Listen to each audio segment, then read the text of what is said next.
ఈ మధ్య కాలంలో ఎక్కువ మంది పిల్లలు సెడెంటరీ లైఫ్‌కి లోనవ్వడం. ముఖ్యంగా ఆహ్, ఫోన్‌ల ముందు, అలాగే సిస్టమ్స్ ముందు ఆడుకుంటూ ఎక్కువ సమయాన్ని వేస్ట్ చేయడం.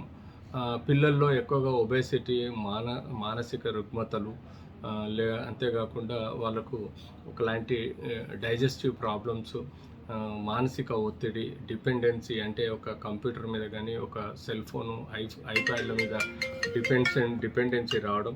తద్వారా పిల్లలు ఇగ్నోరెంట్ చేయడం ఎన్నో కారణాలకు లోనవుతుంది. ఇలాంటి పిల్లలకి యూజువల్‌గా పేరెంట్స్ తీసుకోవాల్సిన జాగ్రత్తలేంటంటే, వాళ్ళని ప్రొఫెషనల్‌గా అంటే వాళ్ళ స్కూలుకి సంబంధించిన మెటీరియల్స్ కానీ చదవాలంటే అండర్ కంట్రోల్ పేరెంట్స్‌లో గానీ కొన్ని పాస్వర్డ్‌లు పెట్టుకొని వాళ్ళకి సిస్టమ్ గానీ, ఐప్యాడ్ గానీ, లేకపోతే ఫోన్‌లు గానీ ఇవ్వాలి. యూట్యూబ్‌లో ఉన్న చెత్త చెదారాన్ని చూస్తూ పిల్లలు డిపెండెన్సీ రాకుండా కాపాడుకోవాలి. అంతేకాకుండా వాళ్ళు మీ అబ్జర్వేషన్‌లో టీవీలు గానీ, లేకపోతే కంప్యూటర్స్ గానీ, ఐప్యాడ్‌లు గానీ, ఫోన్‌లు గానీ వాడాలి.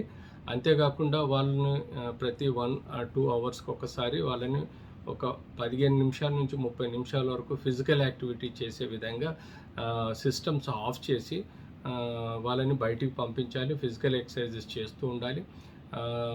ఏరోబిక్ ఎక్సర్సైజెస్, అలాగే ఫ్లోర్ ఎక్సర్సైజెస్, అబ్డామినల్ ఎక్సర్సైజెస్, లేకపోతే మానసికంగా యోగా, మెడిటేషన్ లాంటివి, ప్రాణాయామం లాంటివి చేస్తూ అలవాటు చేయాలి. తద్వారా బ్యాలెన్స్ యాక్టివిటీ అవుతుంది. అప్పుడు పిల్లలు సిస్టమ్ మీద కూర్చున్నా కానీ, కంప్యూటర్ మీద కూర్చున్నా కానీ, లేకపోతే ఫోన్ మీద కూర్చున్నా కానీ యూజువల్గా వాళ్ళకు physical are mental disabilities, dependencies రాకుండా మనం కాపాడుకోవచ్చు.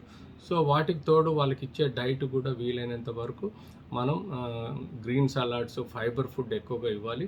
కార్బోహైడ్రేట్ ఫుడ్ వీలైనంత వరకు తగ్గించాలి. Sufficient protein diet, fat diet సమకూలంగా ఉండాలి. ఎక్కువగా గ్రీన్ వెజిటబుల్స్, గ్రీన్ సలాడ్స్ లాంటివి ఇస్తూ వాళ్ళని, పిల్లల్ని ఎక్కువగా వాటర్ కంటెంట్ తీసుకునే విధంగా చూడాలి.